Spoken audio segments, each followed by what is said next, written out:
need for you to go just yet.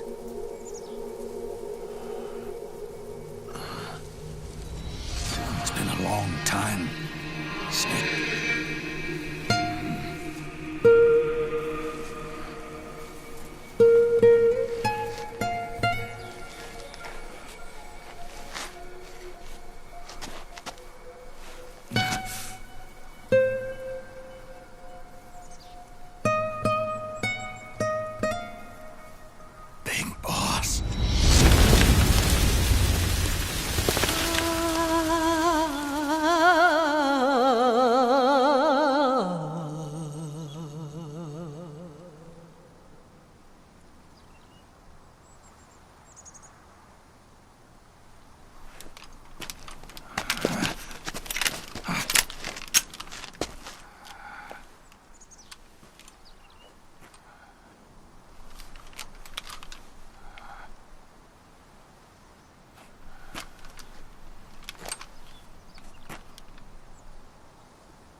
Let it go, my son.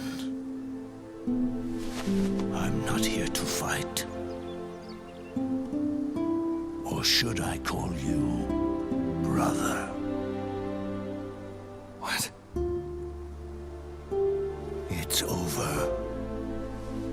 Time for you to put aside the gun and live.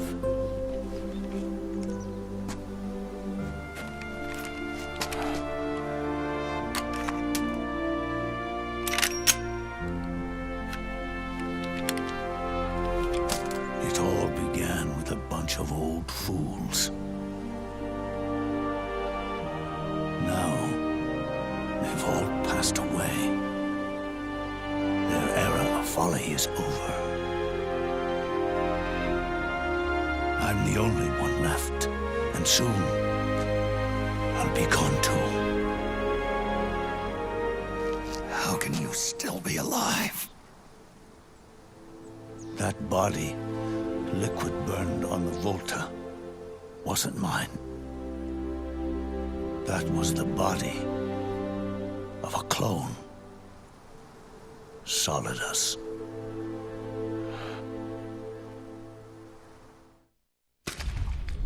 He was a perfect clone. Zero and the proxy AIs that came after him were convinced that Solidus was me. I was implanted with nanomachines, kept in a state of eternal sleep by JD and the proxy AI. They had me sealed away completely, not only my physical body, but my will too. The technology was similar to what they used to restrain the B&B members you encountered. For me to wake again, the system had to be destroyed, one way or another. Ocelot and Eva wanted two things: to bring me back to life and to end the Patriots. That meant destroying the AI and killing the man, JD and Zero. Right before you uploaded the virus into GW, the way to JD was opened, but only through the physical manifestation of GW. That's when we finally learned the location of this man, Zero. For me, and for them, for Naomi, nothing was more important. And it was for that they put their grand scheme into motion.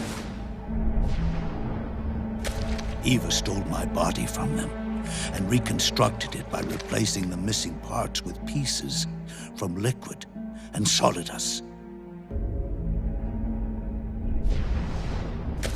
And Ocelot, in order to fool the system, used nanomachines and psychotherapy to transplant Liquid's personality onto his own. He used hypnotic suggestion to turn himself into Liquid's mental doppelganger. For all our advances in nanotechnology, information and genetic control, they've never managed to control people at will, let alone turn one person totally into another. Under certain conditions, someone can be made to play a specific role, act like someone else.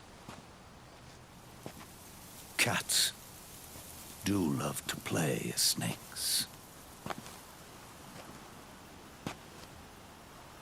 It all started with him.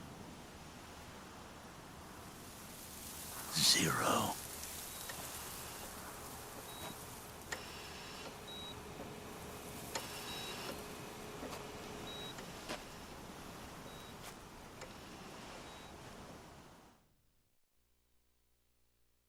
Zero grew old, and by the end his Patriots were being run by a network without shape or form. What do you mean, without shape or form? The proxies were only one small part of the vast cycle that Zero created. The corporations, for-profits, and research institutions that comprise the military-industrial complex were part of it too. They operated on budgets automatically allotted to them by the proxies. Accounts maintained by the Patriots. The network covered everything from weapons R&D and investment to production and marketing. It encompassed the people, the companies, even the laws that protect them. Politics and economics became nothing more than iterations of the same oppressively uniform system. I don't think anyone realized that it was all a setup, a mere set of norms. The Patriots were those norms, a neural network reduced to its simplest form. That's what they really represented. Uniformity without individual will, without change. But then one day, those norms suddenly deviated from that pattern and underwent a mutation. It was like the birth of a new life form. The system found a new way to propagate itself. War. Norms the Patriots had crafted for their unified state quickly became dependent on a single business, the war economy. Meanwhile, the political cause of creating a cleaner, safer battlefield provided a convenient catalyst. By then, the system was no longer being steered by Zero's will, or anyone else's. It was then that the norms, manifested as AIs, the inheritors of Zero's will, began to reproduce and take on a life of their own. Zero's original intent was to carry on the boss's will and establish a unified world state, an inside world. But his successors failed to carry on his will.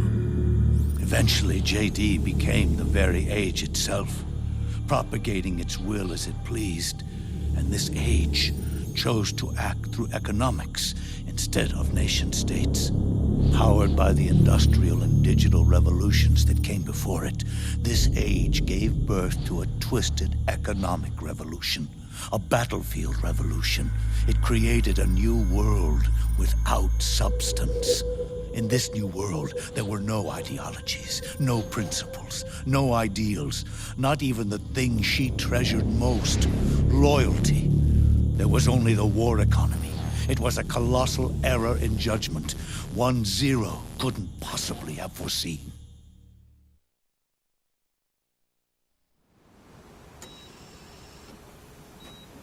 With the American system in a state of collapse,